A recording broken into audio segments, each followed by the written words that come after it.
सो तुम लोग को पता होगा कि लास्ट वीक जापान में अर्थक्वेक आ गया था, जिसके कारण हमें अटैक ऑन टाइटन का एपिसोड नंबर 14 हमें पूरा देखने को नहीं मिला था। लेकिन अब वो एपिसोड पूरा आ चुका है, तो हम लोग वहीं से शुरू करते हैं जहां पर हमने पिछला एपिसोड छोड़ा था, यानी कि वहां से जब लीवाई ने ज़ीक का भर्ता बना डाला था। हमें सबसे दिखाया जाता है कमांडर सीथ को। कमांडर सीथ कौन है? हाँ, वही जिसने सीजन 1 में सासा को डरा डरा के मारा था। और फिर हमें दिखाया जाता है कि वो कुछ लोगों को ट्रेन कर रहे होते हैं टाइटन से लड़ने के लिए, लेकिन वो लोग खुश नहीं होते क्योंकि उनके पास जो खतरा है वो टाइटन्स नहीं बल्कि ह्यूमंस हैं। और तभी वहाँ पर ज़ीगरिस्ट आ जाते हैं और वो वहाँ पर सबसे कहते हैं कि जो एरन है वो एल्डिया को रूल करेगा। और वो कहते हैं कि अगर तुम्हें एरन की ओर अपना डेडिकेशन दिखाना है तो तुम्हें कमांडर सीथ को पीटना होगा, तब तक वो चल ना सकें। और सब कोई उसकी बात मान जाते हैं और कमांडर को पीट देते हैं। और फिर हमें दिखाया जाता है कि फ्लॉक हांजी को लेकर कहता है कि मुझे वहाँ ले चलो जहाँ पर ज़ीक है, और फिर वो लोग वहाँ से चले जाते हैं। और फिर हमें कैप्टन लीवाई और ज़ीक दोबारा दिखाए जाते हैं, और जैसे ही ज़ीक उड़ता है तभी कैप्टन लीवाई उसके दोबारा उग गए हुए हाथ और पैर काट देते हैं। और वो उसे कहते हैं कि तुम्हारे पेट में एक थंडर स्पीयर गड़ा हुआ है, तुम ज़्यादा हिले तो ये थंडर स्पीयर विस्फोट हो जाएगा और तुम टुकड़ों में बिखर जाओगे। फिर ज़ीक लीवाई से पूछता है कि उसके ग्लासेस कहाँ हैं, तो लीवाई कहता है कि तुम्हें अब उसकी कोई ज़रूरत नहीं। फिर हमें ज़ीक का थोड़ा पास्ट का सीन दिखाया जाता है जहाँ पर वो किसी के साथ बेसबॉल खेल रहा होता है, और यहीं पर एपिसोड 14 एंड हो जाता है। फिर यहाँ से शुरू होता है एपिसोड नंबर 15, जहाँ पर हमें ज़ीक की बैक स्टोरी दिखाई जाती है और हमें दिखाया जाता है लिबेरियो का हाल, जहाँ पर वो अपने पेरेंट्स ग्रिशा और कार्ला के साथ होता है। वो एक जगह जाते हैं जो इंटरमेंट जोन के बाहर होती है, और वहाँ पर एक आदमी उन पर कचड़े वाली बाल्टी का पानी उस पर डाल देता है और कहता है कि तुम एल्डियंस हो, तुम्हारे अंदर डेविल का खून है। वहाँ से जाने के बाद रास्ते में जो ग्रिशा है वो ज़ीक को कहता है कि तुम ही हो जो ये सब बदल सकते हो, और इसी कारण से उसे वॉरियर बनना पड़ेगा। और फिर हमें दिखाया जाता है वॉरियर ट्रेनिंग ज़ीक की, लेकिन ज़ीक वॉरियर ट्रेनिंग में काफ़ी पीछे होता है और बाकी सभी उससे काफ़ी ज़्यादा आगे होते हैं, और इसी कारण से उसका जो वॉरियर बनना है वो काफ़ी मुश्किल होता है। एक दिन उसका जो फादर है ग्रिशा, वो ज़ीक को उसके ग्रैंड पेरेंट्स के छोड़ देता है, और फिर उसका जो ग्रैंड फादर है वो उसे पढ़ाता है 1200 साल पहले की एक हिस्ट्री, जहाँ पर हमें दिखाया जाता है कि एक टाउन जिसका नाम था लागो, वहाँ पर एल्डियंस ने मार्लियंस पे बहुत ज़्यादा मार धाड़ फैलाई।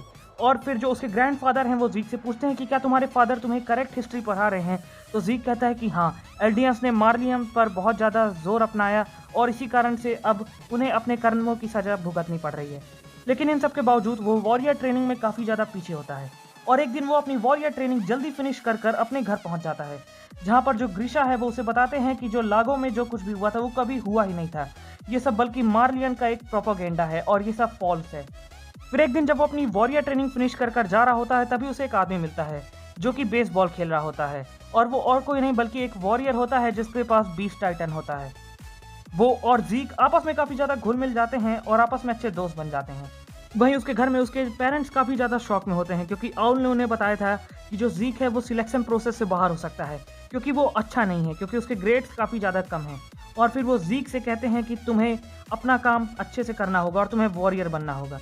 अगले दिन वो फिर से अपनी वॉरियर ट्रेनिंग के लिए जाता है, लेकिन इस बार भी वो हमेशा की तरह सबसे लास्ट में था, और इस बार ग्रिशा भी उसे देख लेता है। और वे सब देखने के बाद वो काफ़ी ज़्यादा दुखी हो जाते हैं क्योंकि अब उनकी सारी होप धीरे धीरे मिटने लगती है, और वो ज़ीक पर काफ़ी ज़्यादा गुस्सा भी होते हैं क्योंकि इस तरह से वो कभी भी वॉरियर नहीं बन पाएगा, और अगर उसे वॉरियर बनना है तो उसे बहुत ज़्यादा मेहनत करनी पड़ेगी। फिर हमें दिखाया जाता है कि वो मिस्टर सेवियर जिसके पास 20 टाइटन का उसके साथ बेसबॉल खेल रहे होते हैं। वो बताते हैं कि वो टाइटन्स पर रिसर्च करते हैं, और वो ये जानना चाहते हैं कि जब 2000 साल पहले यामीर एक चीज़ से कांटेक्ट में आई जिससे टाइटन की शुरुआत हुई, तब असल में आखिर हुआ क्या था, और इसीलिए वो टाइटन रिसर्चर बने। और एक दिन अपनी वॉरियर ट्रेनिंग के बीच में वो कुछ लोगों को बात करते हुए सुनता है। वो बात कर रहे होते हैं एल्डियन रिस्टोरियंट्स के बारे में, और उन्हें लीड कर रहा होता है कोई आउल नाम का बंदा, और अब वो जल्दी ही सभी लोगों को पकड़ लेंगे जो इस चीज़ से जुड़े हुए हैं। वो अपने पेरेंट्स से कहता है कि आप अब कुछ मत करिए, क्योंकि अगर आपने कुछ भी किया और अगर आप पकड़े गए तो आपको पैराडाइज आइलैंड भेज दिया जाएगा, और उसी के साथ साथ सारी फैमिली को भी टाइटन्स बनाकर। लेकिन वो लोग उसकी बात नहीं सुनते और कहते हैं कि तुम्हें अपना काम अच्छे से करना होगा क्योंकि तुम्हारे ही हाथों में एल्डियंस का फ्यूचर है। ये बात जाकर वो मिस्टर सीवियर को बताता है और कहता है कि उसके पेरेंट्स एल्डियन रिस्टोरियन हैं, और ये बात सुनकर वो काफ़ी ज़्यादा परेशान हो जाते हैं क्योंकि अगर ऐसा ही चलता रहा तो वो और उसके पूरी फैमिली को एल्डियन आइलैंड में छोड़ दिया जाएगा। और फिर वो कहते हैं कि तुम अपने पेरेंट्स को बिट्रे कर दो और मार्लियन अथॉरिटी के साथ आ जाओ, क्योंकि अगर तुमने ऐसा किया तो कम से कम तुम और तुम्हारे ग्रैंड पेरेंट्स सेफ रहेंगे। और उसके बाद वो अपने पेरेंट्स को धोखा देकर मार्लियन अथॉरिटी को उन्हें सौंप देता है। और फिर हमें वो टाइम दिखाया जाता है जब ज़ीक काफ़ी ज़्यादा यंग हो चुका होता है और मिस्टर सेवर के 13 साल भी पूरे ख़त्म होने वाले होते हैं।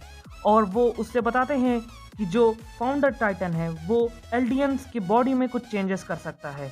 और जो ज़ीक है वो उससे कहता है कि हाँ, जैसे कि मेमोरीज़ को मैनिपुलेट करना, लेकिन वो कहता है कि सिर्फ मेमोरीज़ को नहीं बल्कि उनके स्ट्रक्चर को भी।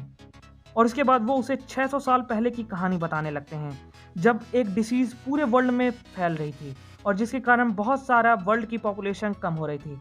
लेकिन एक ही रात में जो एल्डियन एम्पायर है उससे वो डिसीज़ ख़त्म हो गई।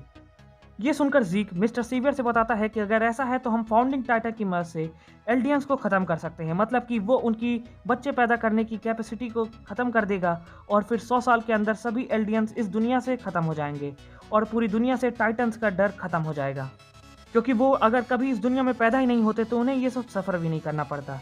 फिर मिस्टर सेवियर उसे उसका पास्ट बताते हैं कि उसकी जो वाइफ थी वो मार्लियन थी और जब उसके एल्डियन होने का उसे पता चला तो उसने अपने और अपने बच्चे का गर्दन काट ली और उसकी डेथ हो गई।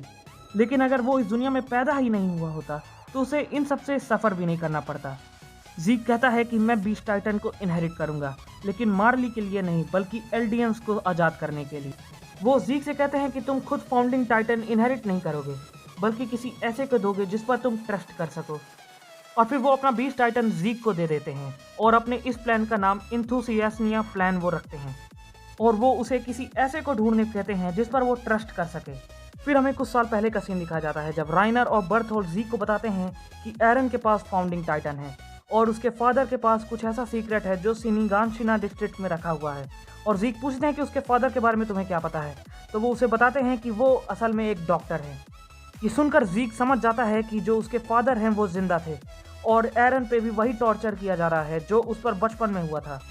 और फिर हमें तब का सीन दिखाया जाता है जब ज़ीक और एरन आपस में लिबेरियो में मिलते हैं और हमें ये दिखाया जाता है कि एरन ज़ीक को बताता है कि अगर उसके फादर रॉयल फैमिली को नहीं मारते तो आज उसके पास से फाउंडिंग टाइटन चला जाता। फिर ज़ीक एरन से पूछता है कि तुम्हें यलीना ने तो प्लान बता दिया होगा, तो क्या तुम हमारी मदद करोगे? तो एरन उस पर हाँ कह देता है और कहता है कि मैं तुम्हारी मदद करूंगा। और जाते जाते ज़ीक एरन को अपनी बेसबॉल दे देता है। फिर हमें प्रेजेंट का सीन दिखाया जाता है जहां पर कैप्टन लीवाई ज़ीक से कहते हैं कि तुमने न जाने मेरे कितने साथियों की जान ली है। तो ज़ीक उससे कहता है कि मैंने इस क्रूल वर्ल्ड से उन सभी को आज़ाद किया है। और फिर ज़ीक बहुत ज़ोर से चिल्लाता है और वो थंडर स्पीयर वहीं पर ब्लास्ट हो जाता है जिसमें कैप्टन लीवाई और ज़ीक दोनों आ जाते हैं और दोनों बहुत दूर जाके गिरते हैं और ये एपिसोड यहीं पर एंड हो जाता है। सो गाइस, तुम लोग को ये वीडियो कैसा लगा मुझे कमेंट बॉक्स में ज़रूर बताना और अगर वीडियो पसंद आया हो तो इस वीडियो को लाइक कर देना और चैनल को सब्सक्राइब कर देना। जल्दी ही मिलते हैं एक नए वीडियो में, तब तक के लिए स्टे ट्यून्ड।